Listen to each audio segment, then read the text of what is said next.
This area from Bhubaneswar on the way to Konarak is inscriptions of Ashoka in Pali language.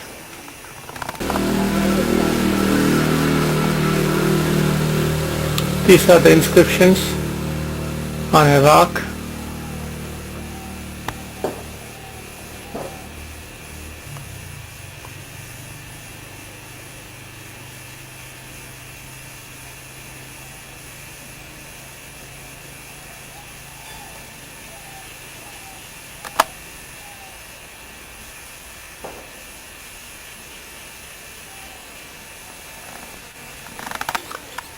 An Indo-Japanese collaboration in building the monument of a more like a stupa appearance related to Buddhism. Again on the way to Konarak from Bhubaneswar. Another view of the same.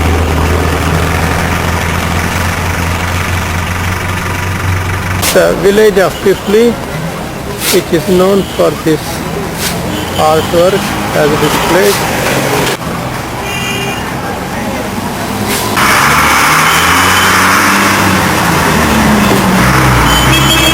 Inside the store you can see the display of the several items.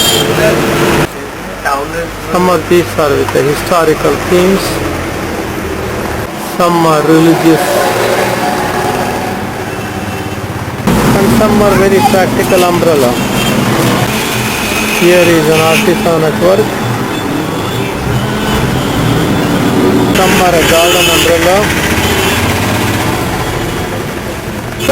And a fruit vendor with the apples are being currently harvested. A colorful priest performing the puja.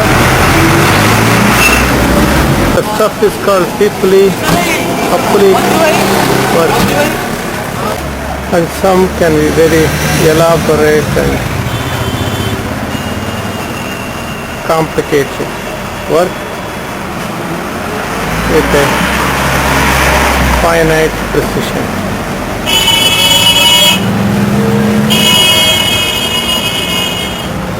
Others can just be very colorful.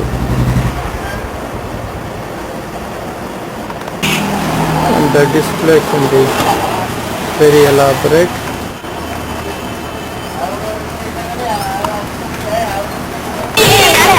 Konarak Sun Temple entrance.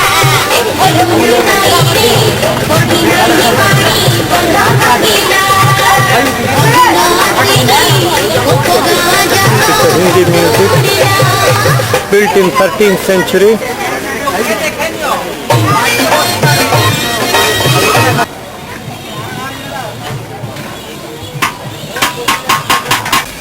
Some of the pieces that was used in the construction just lying like this.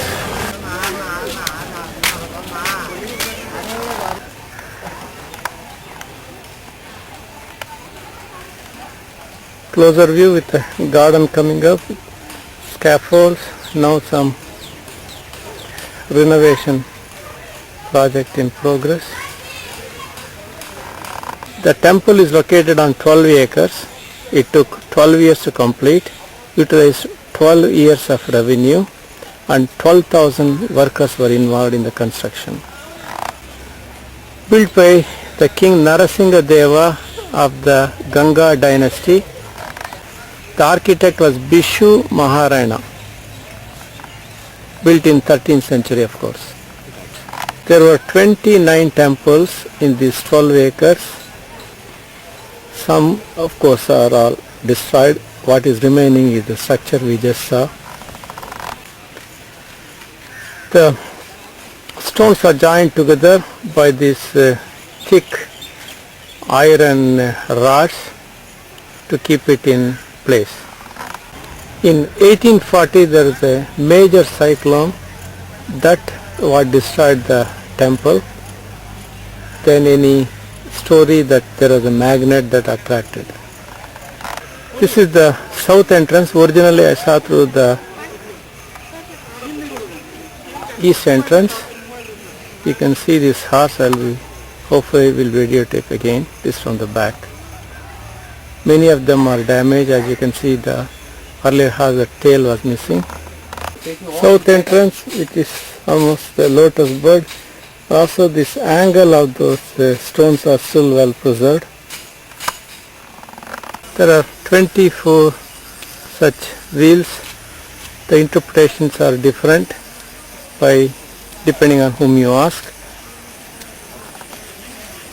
And I have my own interpretation too. The renovation project, many of these are part of the previous temple, and now the work is in progress to put them back. Right. It will take long time and multiple efforts. Yeah. This is a 13th century brick remains of the temple.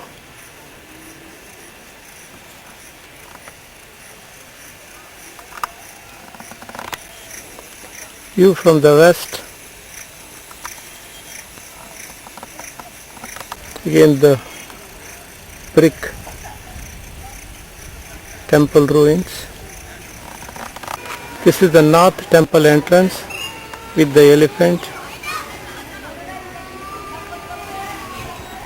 Elephant to legs also.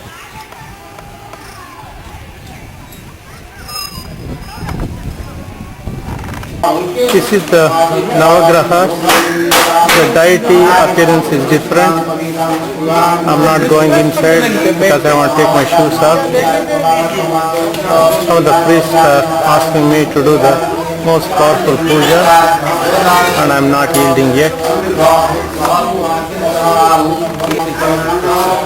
Puja is in progress.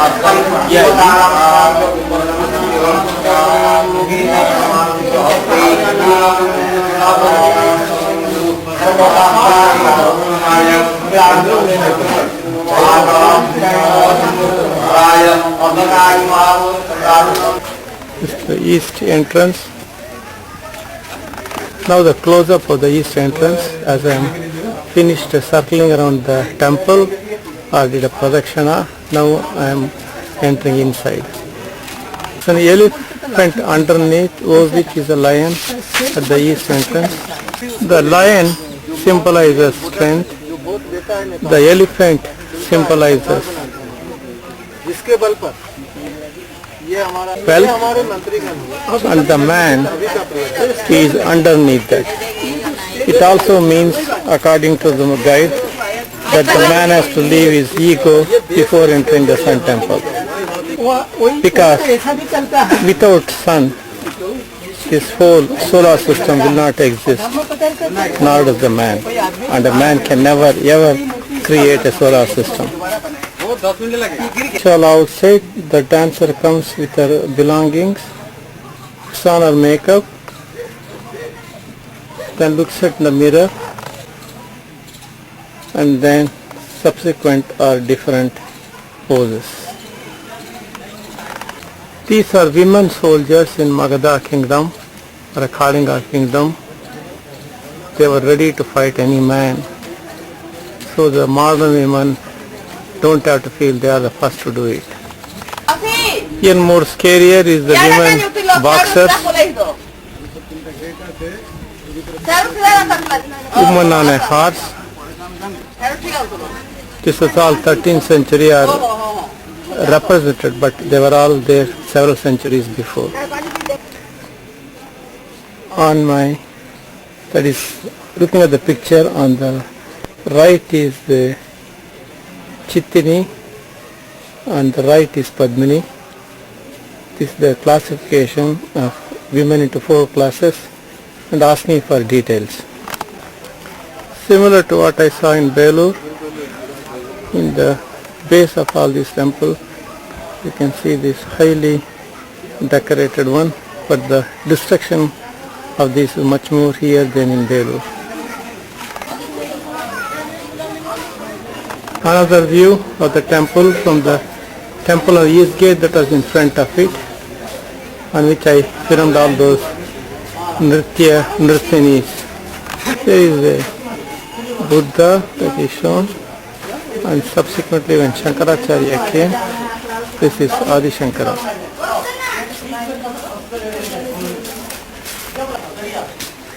This is a lady's purse hanging on the shoulder.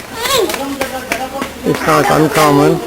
13th century women did it, at least in Orissa. Stand poses on the ceiling. This is the Devanagari language inscriptions. The top dancer of Kalinga dynasty was Sala Bunjika, and this is her. This is Shankini.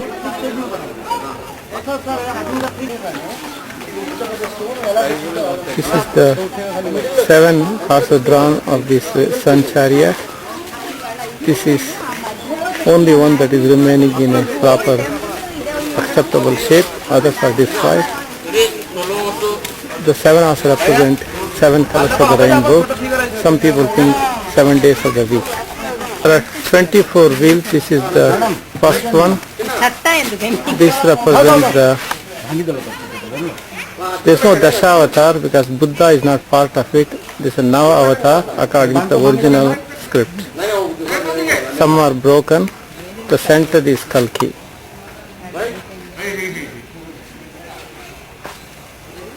The second wheel, women practicing yoga, so that makes Shaila not the first one to start it. This was done in 13th century and earlier. In another wheel, the woman gets up, goes to the day's routine, and finally waiting for her husband, which is no different in the modern times. There is nothing like a pap smear in 13th century. However, women after taking shower would stand in this posture in front of fire, to which neem tree segments are added, apparently that protected from cervical cancer. This is the only intact wheel of the 24. This indicates of the Padmini character who gets up in the morning, goes for a horse ride, takes shower and gets ready.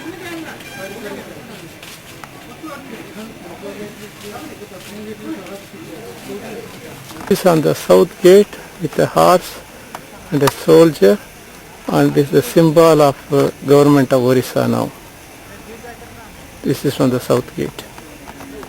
From my right to left from the south gate, the horses pulling, and these are the wheels.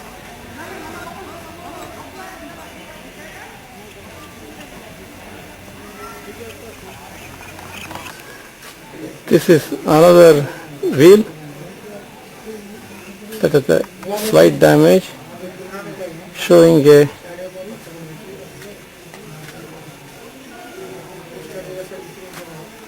man with 5 wives and his itinerary for the week. That includes spending time in hunting. Now to answer the question, there are 8 spokes. 8 praha are called praha and 1 in between. Each of them represent 3 hours. Further, these 3 hours are further marked with these smaller dots. Each one is 3 minutes and they add up. 60 watts is for difference 3 minutes. This one is, the middle is represents 1.5 hours.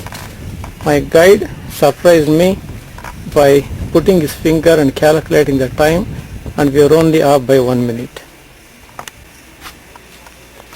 On the top is the Indian wedding procession, including the palki. This is the ruins of the previous prayer hall. In the prayer hall they would pray. They enter the Garbhagudi. There's a gate there. Entrance into the Garbhagudi. While this is a reconstruction of the main Garbhagudi, the deity is not the original one. Symbolically they put the sun god or Surya, one of Navagrahas. That's outside of the temple that we saw from inside with the sun god. 13th century brick that was built. Some of these are the present day brick that was filled in. This is the Garbhagudi and all I just filmed little earlier. This is from outside. This one can see with the incomplete head again. Well preserved because nature of the stone is different. This is Hastini character. Lot of hair. Description, apparently with Hirsutism. A Buddhist with a Greek hairstyle. There is a connection between the Greece and Chandra of the Maurya kingdom. The seven are seven lokas that are benefited from sun, which could also mean different planets that are in the solar system has some impact and life may be on some, or was there at some time, or will be there at a later time.